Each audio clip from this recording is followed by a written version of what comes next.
Hi friends, Mukhtar Joshi. या व्हिडिओमध्ये आपण मुंबई उच्च न्यायालयामधील शिपाई, लिपिक व चालक यासाठी सराव पेपर 53वा पाहणार आहोत. आणि या व्हिडिओमध्ये मी सामान्य ज्ञान, मराठी व्याकरण याच्यावर आधारित प्रश्न घेणार आहे आणि काही प्रश्न इंग्लिशचे पण असतील. मी परत सांगतो, इंग्लिश हे शिपाईसाठी नाहीये, पण सामान्य ज्ञान, मराठी व्याकरण, गणित या 3 विषयावर शिपाईसाठी प्रश्न येणार आहेत आणि लिपिकसाठी सामान्य ज्ञान, गणित, मराठी व्याकरण, इंग्लिश ग्रामर, बुद्धिमत्ता चाचणी, कॉम्प्युटर याच्यावर प्रश्न येणार आहेत. तर इंग्लिशचे प्रश्न शेवटी घेतो, पण बाकी सामान्य ज्ञान आणि मराठी व्याकरणाचे प्रश्न तर शिपाईसाठी तुम्हाला विचारले जाणार आहेत. तर व्हिडिओ शेवटपर्यंत पहा. आणि याच्या अगोदरचे झालेले जे 52 पेपर आहेत ना, ते तुम्हाला कुठं पाहता येतील? तर आपलं जे विठ्ठल जोशी यूट्यूब चॅनल आहे ना, ते ओपन केल्यानंतर प्लेलिस्टमध्ये जा. न्यायालय भरतीच्या प्लेलिस्टमध्ये तुम्हाला अगोदरचे झालेले सगळे व्हिडिओ पाहता येतील. तर या व्हिडिओला सर्वांनी लाईक करा, शेअर करा आणि विठ्ठल जोशी जे आपलं यूट्यूब चॅनल आहे ते सबस्क्राईब करा. आणि जर तुम्हाला हायकोर्ट क्लर्क टेस्ट सिरीज घ्यायची असेल तर प्ले स्टोअरवरून विठ्ठल जोशी ॲप डाउनलोड करा आणि हायकोर्ट क्लर्क टेस्ट सिरीज विकत घ्या. याच्यामध्ये हायकोर्टने क्लर्कचे घेतलेले सगळे प्रिव्हियस इयर क्वेश्चन पेपर दिलेले आहेत. 90 प्रश्नांच्या 10 फुल टेस्ट दिलेले आहेत, प्लस टॉपिक वाईज टेस्ट 350 पेक्षा जास्त दिलेले आहेत. आणि यातले बरेचसे प्रश्न जशास तसे तुम्हाला ॲक्च्युअल परीक्षेमध्ये सुद्धा विचारले जातील. चला तर मग आता पहिला प्रश्न आपण पाहूयात. तर पहिला प्रश्न आहे, पहा, खालील वाक्यातील प्रयोग ओळखा. आता याच्यामध्ये आपल्याला प्रयोग ओळखायचा आहे आणि त्याच्यामध्ये दिलेलं आहे, पहा, तू हे काम करायचे होतेस. मग आता याचा प्रयोग कोणता आहे माहिती आहे का? तू हे काम करायचे होतेस. तर हे कर्तृभाव संकर प्रयोगाचं उदाहरण आहे. आता कर्तृभाव संकर प्रयोग म्हणजे काय? तर ज्या वाक्यामध्ये कर्तरी प्रयोग आणि भावी प्रयोग या दोन्हीची लक्षणं असतात त्याला आपण कर्तृभाव संकर प्रयोग असं म्हणतो. तर हे जे वाक्य आहे ना, तू हे काम करायचे होतेस, यामध्ये कर्तरी प्रयोगाची पण लक्षणं आहेत आणि भावी प्रयोगाची पण लक्षणं आहेत. म्हणून हे कर्तृभाव संकर प्रयोगाचं उदाहरण आहे. चला त्याच्या पुढे आता दुसरा प्रश्न पाहूयात. खालील वाक्यातील विधेय ओळखा. आपल्याला विधेय ओळखायचं आहे. आता विधेय म्हणजे काय माहिती आहे का? की म्हणजे वाक्याची उभारणी 2 भागांमध्ये होते. एक आहे उद्देशांग आणि दुसरा आहे विधेयांग. उद्देशांगामध्ये उद्देश आणि उद्देश विस्तार असतो. उद्देश म्हणजे वाक्यातील कर्ता आणि उद्देश विस्तार म्हणजे कर्त्याविषयी माहिती देण्यासाठी आलेले जे विशेषण वगैरे असतात ते उद्देश विस्तारमध्ये येतात. आणि विधेय म्हणजे वाक्यातील क्रियापद आणि विधेय विस्तार म्हणजे क्रियापदाविषयी माहिती देण्यासाठी आलेले जे क्रियाविशेषण आहे, कर्म आहे, त्यांचा समावेश हा विधेय विस्तारमध्ये होतो. मग आपल्याला विधेय ओळखा असं त्यांनी दिलेलं आहे, पहा. आणि वाक्य काय दिलेलं आहे? शुभमन गिल आजच्या सामन्यात चांगला खेळला. मग त्याच्यामध्ये आजच्या सामन्यात खेळला शुभमन गिल. तर हे शुभमन गिल तर उद्देश आहे. मग या ठिकाणी विधेय क्रियापद कोणतं आहे? खेळला. मग खेळला हेच या ठिकाणी विधेय आहे. सी हे त्याचं उत्तर आहे, खेळला. आणि व्हिडिओला कमीत कमी 500 लाईक आले पाहिजे हां. 500 लाईक आले पाहिजे. त्याच्या पुढे तिसरा प्रश्न आहे, पहा. खालील वाक्याचा संयुक्त वाक्य प्रकारातील अचूक प्रकार ओळखा. काय म्हटलेलं आहे? खालील वाक्याचा संयुक्त वाक्य प्रकारातील अचूक प्रकार ओळखा. आता याच्यामध्ये म्हणजे संयुक्त वाक्य जे आहे ना, त्याचे जे उपप्रकार आहेत त्याच्यावर आधारित आहे. आज उशिरा उठले म्हणून मी व्यायाम केला नाही. आता इथं स्पष्टपणे आपल्याला कशाचा बोध होतो? आज उशिरा उठले म्हणून मी व्यायाम केला नाही. म्हणजे परिणाम झालाय की नाही? मी आज उशिरा उठले त्याचा परिणाम काय झालाय? मी व्यायाम केला नाही. तर परिणाम बोधक हे त्याचं उत्तर आहे आणि इथं म्हणून हा शब्द परिणाम बोधक दर्शवतो आपल्याला. तर बी हे त्याचं उत्तर आहे, परिणाम बोधक. पुढचा प्रश्न आहे, पहा. खालील शब्दाचा योग्य अर्थ ओळखा. आणि शब्द दिलेले आहे शेजार धर्म. तर शेजार धर्म या शब्दाचा योग्य अर्थ आहे शेजाऱ्यांशी चांगल्या तऱ्हेने वागण्याची पद्धत. यालाच आपण शेजार धर्म असं म्हणतो. सी हे त्याचं उत्तर आहे. आता आपण जीकेचे प्रश्न पाहूयात आणि मग शेवटी इंग्लिश ग्रामरचे प्रश्न पाहूयात. मराठी व्याकरणाचा अजून एक प्रश्न आहे, पहा. खालील शब्दाचा विरुद्धार्थी शब्द ओळखा. आता याच्यामध्ये शब्द कोणता दिलेला आहे? ज्ञात. तर ज्ञात या शब्दाचा विरुद्धार्थी शब्द कोणता आहे? तर त्याच्यामध्ये पहा, अज्ञात हा त्याचा विरुद्धार्थी शब्द होईल. सोपं आहे ना. ज्ञातचा विरुद्धार्थी शब्द कोणता आहे? अज्ञात हे त्याचं उत्तर आहे. आपण ना आता डायरेक्ट जनरल नॉलेजचे प्रश्न घ्यायला सुरुवात करूयात. इंग्लिशचे मी शेवटी घेतो आणि ॲक्च्युअलमध्ये विचारलेले प्रश्न आहेत बरं का. ॲक्च्युअलमध्ये परीक्षेमध्ये आलेले प्रश्न आहेत. मी काढलेले प्रश्न नाहीत. पहा, भारत सरकारने डॅश डॅश आणीबाणीच्या काळात माध्यमांवर सेन्सॉरशिप लादली होती. म्हणजे आता इथं सरळ-सरळ काय दिलंय, की भारतामध्ये आणीबाणी कधी लागू झाली होती असा तो प्रश्न आहे. तर भारतामध्ये जी आणीबाणी आहे ना, ती 1975 ते 1977 या कालावधीमध्ये लागलेली होती आणि इंदिरा गांधीजी ह्या त्यावेळेला पंतप्रधान होत्या. त्यांनीच भारतामध्ये कलम 352 नुसार ही राष्ट्रीय आणीबाणी लागू केलेली होती आणि त्यावेळेला जे विरोधक होते त्यांना तुरुंगामध्ये ठेवलं होतं. त्याच्यानंतर जे माध्यम आहेत त्यांच्यावर सेन्सॉरशिप लागली होती. म्हणजे त्यांनी काही छापायचं असेल तर शासनाची पूर्वपरवानगी घ्यावी लागायची आणि शासनाने मान्यता दिल्यानंतरच ती बातमी छापावी लागायची. आजच्यासारखं आपण नरेंद्र मोदींना उठसूट पाहिजे तेवढ्या शिव्या देतो असं अजिबात चालत नव्हतं आणि पाहिजे तेवढं बोलतो, काही करतो तरी म्हणतो नरेंद्र मोदी हुकुमशहा आहेत. हुकुमशहा असते तर त्यांनी असं केलं असतं, सेन्सॉरशिप लागली असती आणि सरळ तुरुंगामध्ये विरोधकांना म्हणजे ठेवलं असतं. जे की आणीबाणीच्या कालावधीमध्ये झालं होतं. इंदिरा गांधीजींनी हे सगळं केलं होतं. चला त्याच्या पुढचा प्रश्न पाहूयात आता. 12 नंबरचा प्रश्न स्क्रीनवर आहे. प्रश्न आहे पहा, बांगलादेशात ब्रह्मपुत्रा ही डॅश डॅश म्हणून ओळखली जाते. तर बांगलादेशामध्ये ना ब्रह्मपुत्रा नावाची जी नदी आहे ना, ती जमुना या नावाने ओळखली जाते. बी हे त्याचं उत्तर आहे जमुना. जमुना म्हणजेच ब्रह्मपुत्रा नदी बांगलादेशामध्ये तिला जमुना असं म्हटलं जातं. आपण भारतामध्ये तिला ब्रह्मपुत्रा म्हणतो. भारत आपल्या प्राणीसमूहाच्या बाबतीत समृद्ध आहे. यात अंदाजे डॅश डॅश प्राण्यांच्या प्रजाती आहेत. म्हणजे भारतामध्ये प्राण्यांच्या किती प्रजाती आहेत असा तो प्रश्न आहे. तर भारतामध्ये ना प्राण्यांच्या साधारणपणे 90,000 प्रजाती आहेत. हे त्याचं उत्तर आहे 90,000. त्याच्या पुढे पुढचा प्रश्न आपण पाहूया. व्हिडिओ शेवटपर्यंत पहा बरं का आणि व्हिडिओला सर्वांनी लाईक करा. कमीत कमी 500 लाईक आल्या पाहिजे. सुमन शर्मा यांना 1983 या वर्षी खेळांच्या खालीलपैकी कोणत्या प्रकारात अर्जुन पुरस्कार मिळाला होता? तर सुमन शर्मा हे जे आहेत ना, यांना 1983 म्हणजे खूप आधीचं विचारलेलं आहे. तर 83 मध्ये ना बास्केटबॉल या प्रकारात अर्जुन पुरस्कार मिळाला होता. हे सुमन शर्मा बास्केटबॉल या खेळाशी संबंधित आहेत एवढं लक्षात ठेवा.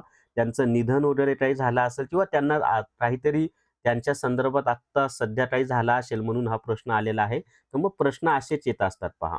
त्याच्या पुढचा प्रश्न आता अ, आपल्या संविधानात खालीलपैकी कोणता उल्लेख नाही?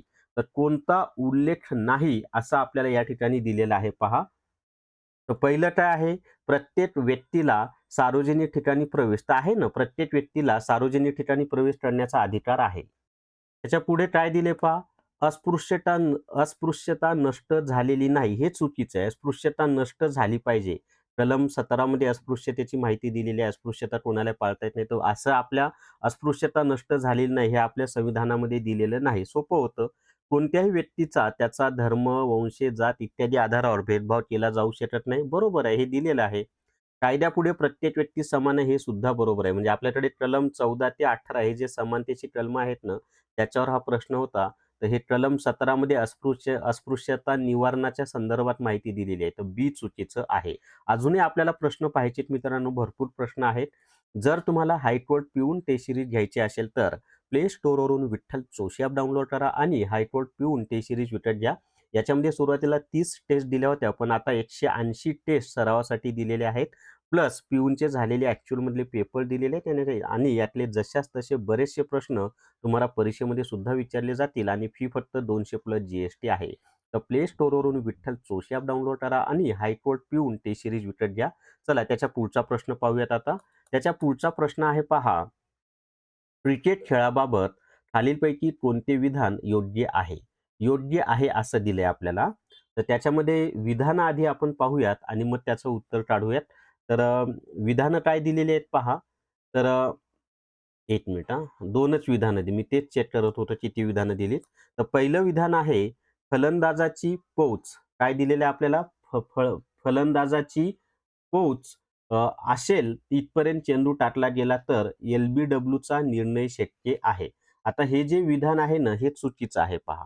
हे काय आहे? हे चुकीचं विधान आहे आणि जेव्हा खेळाडू 1 मिनिट हां. जेव्हा खेळाडू क्रीजच्या बाहेर असतो आणि धाव घेण्याचा प्रयत्न करत नसतो, तेव्हा यष्टिरक्षकाने यष्टी पडल्या तर फलंदाजाला आऊट केले जाऊ शकते. हे बरोबर आहे ना. क्रीजच्या बाहेर जर खेळाडू असेल तर त्या फलंदाजाला आऊट करता येतं. म्हणजे फक्त 2 विधान बरोबर आहे. पहिलं विधान कसं आहे? चुकीचं आहे आणि दुसरं जे विधान आहे ते बरोबर आहे. तर किती नंबरचा ऑप्शन येईल? डी हे त्याचं उत्तर आहे. केवळ 2 हे विधान बरोबर आहे. चला त्याच्या पुढे आता पब्लिक अफेअर्स फोरम ऑफ इंडियाच्या 10व्या वार्षिक फोरममध्ये अँग्री रेटरने गीट कामगारांची जबाबदारी घेणे आवश्यक आहे, असे कोणी म्हटले होते? तर असं कोणी म्हटलं होतं, तर आरती आहुजा यांनी म्हटलं होतं. ए हे त्याचं उत्तर आहे. हा चालू घडामोडीचा प्रश्न होता. आत्ता काही महत्त्वाचा नाही तो. त्याच्या पुढचा प्रश्न आहे पहा. खालीलपैकी कोणती टेकडी द्वीपकल्पे पठाराचा विस्तारित भाग आहे? आता द्वीपकल्पे पठाराचा विस्तारित भाग असलेली जी टेकडी आहे ना, ती पहा द्वीपकल्पे पठाराचा विस्तारित भाग आहे असं दिलेलं आहे आपल्याला बरं का. तर याच्यामध्ये कोणकोणतं आहे माहिती आहे का द्वीपकल्पे पठाराचा विस्तारित भाग? तर गारो टेकड्या आहेत, खासी टेकड्या आहेत, मणिपूर टेकड्या नाहीत. तर केवळ 1 आणि 2 हे त्याचं उत्तर आहे. ए हे त्याचं उत्तर आहे. गारो, खासी टेकड्या आपण म्हणतो ना. चला त्याच्या पुढचा प्रश्न आहे आता 19 नंबरचा प्रश्न तुम्हाला स्क्रीनवर दिसेल. प्रश्न आहे ऑक्झॅलिक काय म्हटलेलं आहे? ऑक्झॅलिक आम्ल खालीलपैकी कशामध्ये आढळते? तर जे ऑक्झॅलिक आम्ल आहे ना, ते पालक आपली जी पालकाची भाजी असते की नाही, तिच्यामध्ये हे ऑक्झॅलिक आम्ल आपल्याला आढळतं. बी हे त्याचं उत्तर आहे पालक. भारत आणि खालीलपैकी कोणत्या देशादरम्यान डिसेंबर 2000 आता हा चालू घडामोडीचा प्रश्न आहे. पण या ठिकाणी एवढं लक्षात ठेवा, की विन बॅट्स कोणता? विन बॅट्स 2023 हा सराव केला गेला होता. तर विन बॅट्स 2023 हा जो युद्ध सराव आहे ना, दरवर्षी होतो. हा कोणत्या देशामध्ये होतो माहिती आहे का? तर भारत आणि व्हिएतनाम यांच्या दरम्यान होतो. कोणाच्या दरम्यान होतो? भारत आणि व्हिएतनाम. व्ही-आय-एन म्हणजे व्हिएतनाम. तर एवढं लक्षात ठेवा. भारत आणि व्हिएतनाम यांच्या दरम्यान विनबॅट्स हा युद्ध सराव होतो. तो आता 2025-26 ला सुद्धा होतो. त्याच्या पुढचा प्रश्न आहे, गाव आणि शहरांमध्ये यांत्रिक पद्धतीने सेप्टिक टँक साफसफाई आणि गटार साफ करण्यासाठी खालीलपैकी कोणती योजना केंद्र सरकारने सुरू केलेली आहे? तर सेप्टिक टँक आणि गटार साफ करण्यासाठी जी योजना सुरू केलेली आहे ना, ती आहे नमस्ते योजना. कोणती योजना सुरू केलेली आहे? नमस्ते योजना सुरू केलेली आहे. ए हे त्याचं उत्तर आहे.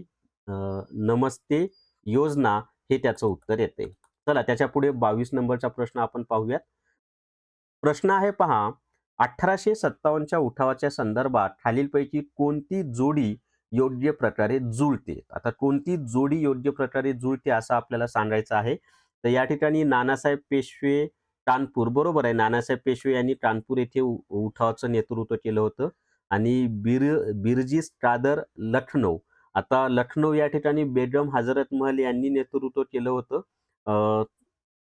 हे सर्वांना माहिती आहे, बरोबर आहे. मग आता हे जे बिरजीस कादर आहेत ना, हे बेगम हजरत महल यांचा मुलगा होता आणि 12व्या वर्षी त्यांना तिथलं प्रमुख म्हणून घोषित केलं होतं लखनौचं. तर बिरजीस कादर लखनौ हे पण बरोबर आहे आणि नानासाहेब पेशवे कानपूर हे सुद्धा बरोबर आहे. तर 1 आणि 2 दोन्ही बरोबर आहे. सी हे त्याचं उत्तर आहे. 1 आणि 2 हे त्याचं उत्तर आहे. चला त्याच्या पुढचा प्रश्न पाहूयात आपण आता. पुढचा प्रश्न आहे, पुढीलपैकी कोणत्या साहित्यात अवताराच्या संकल्पनेची म्हणजे ईश्वराने अवतार घेणे पूर्ण मांडणी केली गेली आहे? आता अवताराच्या संकल्पनेची जी मांडणी आहे ना, ती कुठं केलेली आहे माहिती आहे का? तर पुराण साहित्यामध्ये केलेली आहे. आपल्याकडे 18 पुराण आहेत पहा, म्हणजे 4 वेद आहेत आणि पुराण किती आहेत? 18 ते पण माहिती असू द्या. तर पुराण एकूण 18 आहेत. तर या पुराणमध्ये ईश्वराने अवतार म्हणजे अवतार ही जी संकल्पना आहे, ती पुराणमध्ये सांगितलेली आहे. आणि 4 वेदामध्ये ऋग्वेद हा सर्वात जुना वेद आहे आणि ऋग्वेद हे जगातील सर्वात जुना ग्रंथ सुद्धा आहे. ऋग्वेद, यजुर्वेद, अथर्ववेद आणि ऋग्वेद, यजुर्वेद, सामवेद आणि अथर्ववेद. ऋग्वेदामध्ये नैसर्गिक देवदेवतांची माहिती आहे. यजुर्वेद हा यज्ञाशी संबंधित आहे. सामवेदामध्ये भारताचं जे शास्त्रीय संगीत आहे ना, त्याचं उगमस्थान आहे आणि अथर्ववेद हा आयुर्वेदाचं उगमस्थान आहे. ते पण माहिती असू द्या. खालीलपैकी कोणते एकपेशीय सजीवांचे उदाहरण आहे? आता एकपेशीय सजीवांचं जे उदाहरण आहे ना, ते कोणतं आहे माहिती आहे का? तर हे दोन्ही पण नाही आहेत. हे दोन्ही हे जे आहेत ना, पॅरामेशियम आणि क्लॅमिडोमोनस हे दोन्ही काय आहेत माहिती आहे का? एकपेशीय सजीवाची उदाहरणं नाहीत. तर हे लक्षात ठेवा. तर डी हे त्याचं उत्तर आहे. 1 आणि 2 दोन्ही 1 मिनिट दोन्ही आहेत सॉरी. क्लॅमिडोमोनस हे सुद्धा एकपेशीय आहे आणि पॅरामोशियम हा सुद्धा एकपेशीय आहे. तर 1 आणि 2 दोन्ही हे त्याचं उत्तर आहे. खालीलपैकी कोणते एकपेशीय सजीवांचं उदाहरण आहे? तर क्लॅमिडोमोनस सुद्धा एकपेशीय आहे आणि पॅरामेशियम सुद्धा एकपेशीय आहे. तर डी हे त्याचं उत्तर आहे. दोन्ही पण एकपेशीय सजीवांची उदाहरणं आहेत. त्याच्यापुढे 25वा प्रश्न आहे पहा. कोणते जीवनसत्व हे आपल्या शरीराला हाडे व दातांसाठी कॅल्शियम वापरण्यासाठी मदत करते? तर हाडं आणि दातं म्हणलं की कोणतं जीवनसत्व येतं माहिती आहे का? हाडं आणि दाता आपल्या शरीरामध्ये हाडं आणि दातामध्ये मजबूतीसाठी कोणतं असतं? तर जीवनसत्व डी. हे कायम लक्षात ठेवा. हाडांसाठी जीवनसत्व डी महत्वाचं असतं. तर बी हे त्याचं उत्तर आहे. त्याच्यानंतर परमोच्चताचे नवीन धोरण कोणत्या गव्हर्नर जनरलच्या अंतर्गत सुरू करण्यात आले होते? तर पॅरामाउंटन्सी म्हणजेच परमोच्चता. याचं नवीन धोरण लॉर्ड हेस्टिंग याच्या कालावधीमध्ये लागू करण्यात आलेलं होतं. बी हे त्याचं उत्तर आहे. Lord Hasting. त्याच्या पुढे आता डॅश डॅश नावाच्या पुस्तकात बौद्ध संघासाठी बनवण्यात आलेले नियम लिहिले गेले होते. तर बौद्ध संघासाठी जे नियम बनवले होते ना, ते विनय पिटक या ग्रंथामध्ये त्याची माहिती दिलेली आहे. म्हणजे बौद्ध धर्मामध्ये जे 3 ग्रंथ महत्त्वाचे आहेत, त्याला त्रिपिटक असं म्हटलं जातं. तर विनय पिटकमध्ये नियमांची माहिती दिलेली आहे. अजूनही जी-केचे प्रश्न आहेत, इंग्लिश ग्रामरचे प्रश्न आहेत. पण जर तुम्ही लिपिक आणि शिपाई दोन्हीसाठी अर्ज केला असेल, तर दोन्हीचे झालेले पेपर प्लस दोन्हीचाही संपूर्ण सिलॅबस आणि दोन्हीचे सरावासाठी भरपूर पेपर तुम्हाला एकाच कोर्समध्ये पाहिजे असतील, तर न्यायालय भरती ई-बुक घ्या. याच्यामध्ये लिपिक आणि शिपाईचे झालेले पेपर दिलेले आहेत, प्रिव्हियस इयर क्वेश्चन पेपर. सरावासाठी भरपूर पेपर दिलेत आणि दोन्हीचा सिलॅबस एकत्ररित्या यामध्ये दिलेला आहे. आणि फी फक्त 200 प्लस जी-एस-टी आहे. तर प्ले स्टोअरवरून विठ्ठल जोशी ॲप डाउनलोड करा आणि सरळ सेवा भरतीच्या फोल्डरमध्ये जाऊन न्यायालय भरती ई-बुक विकत घ्या. चला त्याच्या पुढचा प्रश्न आपण पाहूयात. 28 नंबरचा प्रश्न आता तुम्हाला स्क्रीनवर दिसेल पहा. आणि प्रश्न आहे, अथर्ववेदाशी खालीलपैकी कोणते ब्राह्मण संबंधित आहे? म्हणजे ब्राह्मण ग्रंथ आहे त्याला ब्राह्मण म्हणलेलं आहे बरं का या ठिकाणी. तर प्रत्येक वेदाशी एक संबंधित ब्राह्मण ग्रंथ आहे. मग आपल्याला या ठिकाणी कोणतं विचारलेलं आहे? अथर्ववेद. अथर्ववेद हे मी तुम्हाला आधीच सांगितलं की आयुर्वेद जे आहे, आयुर्वेदाशी संबंधित आहे अथर्ववेद. तर या अथर्ववेदाशी संबंधित ब्राह्मण ग्रंथ कोणता आहे? तर गोपथ हा जो ब्राह्मण ग्रंथ आहे, हा अथर्ववेदाशी संबंधित आहे. गोपथ ब्राह्मण हे त्याचं उत्तर आहे. त्याच्या पुढे रिचर्ड वेलस्ली गव्हर्नर जनरल असताना अवधच्या नवाबाला डॅश डॅशमध्ये आपला प्रदेश कंपनीला देण्यास भाग पाडले होते. तर वेलस्लीने तैनाती फौज लागू केली होती पहा. तर त्या तैनाती फौज म्हणजे लागू केली होती. बरोबर आहे. तर 1801 हे त्याचं उत्तर आहे. काय उत्तर आहे? वेलस्ली हा याच कालावधीमध्ये भारतामध्ये होता. तर 1801 हे त्याचं उत्तर आहे. आणि तैनाती फौजेचा स्वीकार करणारा पहिला जे भारतीय संस्थान होतं, ते होतं हैदराबाद संस्थान. त्याच्या पुढचा प्रश्न आता पाहूयात आपण.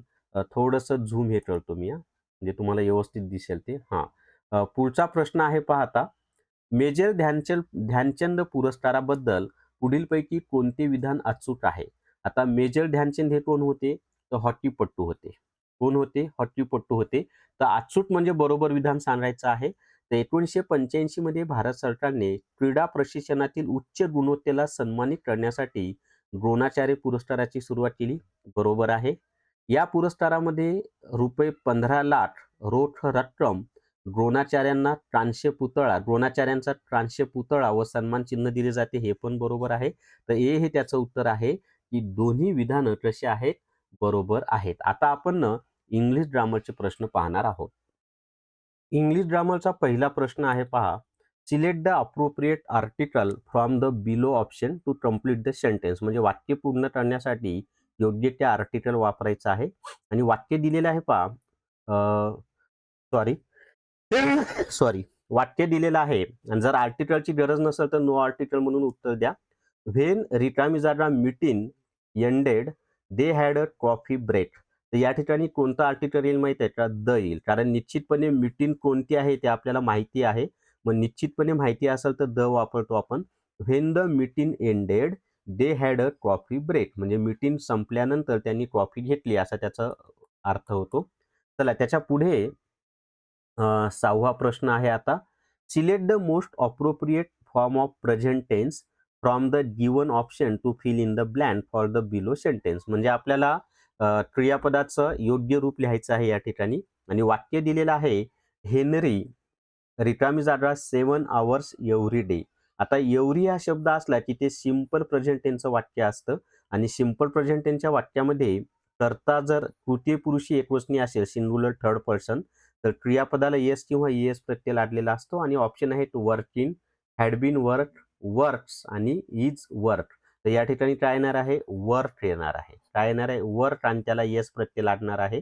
लक्षात आले? आणि मी तुम्हाला नियम सांगितला की दिलेल्या वाक्यामध्ये एव्हरीडे शब्द असेल आणि तर ते वाक्य सिंपल प्रेझेंट टेन्सचं असतं आणि सिंपल प्रेझेंट टेन्सच्या वाक्याचा टळता जर सिंग्युलर थर्ड पर्सन असेल तर त्या ठिकाणी क्रियापदाला येस किंवा ईएस प्रत्यय लागतो. आणि मी परत सांगतो, इंग्लिश शिपाई पदासाठी इंग्लिश ग्रामर नाही, लिपिक पदासाठीच इंग्लिश ग्रामर आहे, हे लक्षात ठेवा. चला त्याच्या पुढचा प्रश्न पाहूयात आता. पुढचा प्रश्न आहे पहा, select the correct option with proper punctuation for the given sentence below. म्हणजे आपल्याला एक वाक्य दिलेलं आहे आणि त्याला त्याच्यासाठी योग्य ते पंक्च्युएशनचा वापर करायचा आहे. वाक्य आहे, राजेश विल बी ट्रॅव्हलिंग. काय दिलेलं आहे? Rajesh will be travelling to Spain, Germany, Japan and Russia. आता इथे पहा, एकाच समान अर्थाचे शब्द आलेले असतील ना, त्याच्यामध्ये आपण ट्रॉमा देतो. म्हणजे इथं ट्रॉमा पाहिजे, इथं ट्रॉमा पाहिजे. आता जपान आणि रशिया दिले, त्याच्या पुढे आपल्याला ट्रॉमा द्यायची गरज यायचं नाही आणि वाक्याच्या शेवटी काय पाहिजे? पूर्णविराम. म्हणजे या ठिकाणी फक्त काय पाहिजे होतं आपल्याला?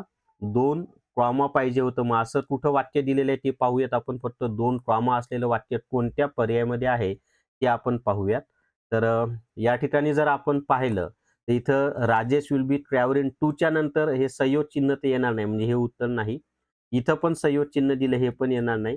Rajesh will be travelling to Spain, Germany, Japan. जपानच्या पुढे ट्रॉमा नाही पाहिजे होता. इथं अवतरण चिन्हामध्ये दिले, म्हणजे हे पण नाही. दिलेल्या पर्यायानुसार सीच येईल, पण इथं एक प्रिंट मिस्टेक झाली, टाइप मिस्टेक. इथं ट्रॉमा नाही पाहिजे होतं. वाक्य कसं पाहिजे होतं? मी इथं जसं दिलंय, Rajesh will be travelling to Spain, Germany, Japan and Russia. म्हणजे स्पेन नंतर ट्रॉमा पाहिजे होता आणि जर्मनी नंतर ट्रॉमा पाहिजे होता.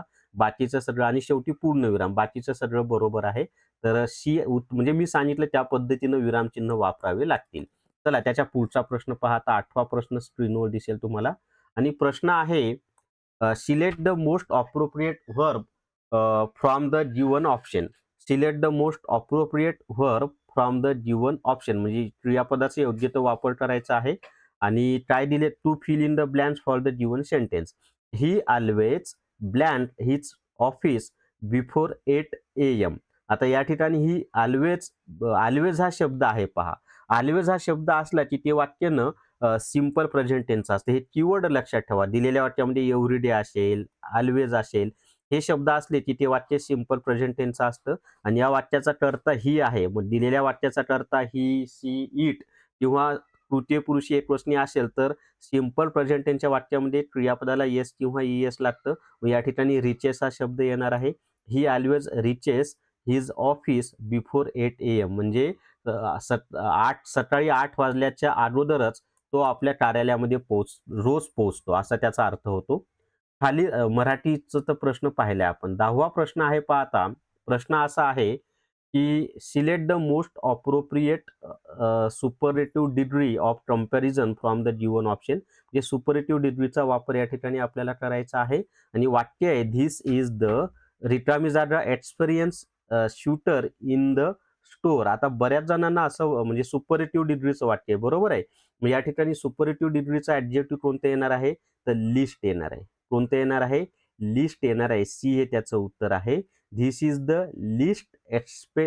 List expensive shooter in the store. म्हणजे हे म्हणजे शूटर आपण घालतो ना हिवाळ्यामध्ये, ते this is the list expensive shooter in the store असं ते वाक्य येणार आहे. तर लिस्ट या ठिकाणी सुपरलेटिव्ह डिग्रीमध्ये येणार आहे.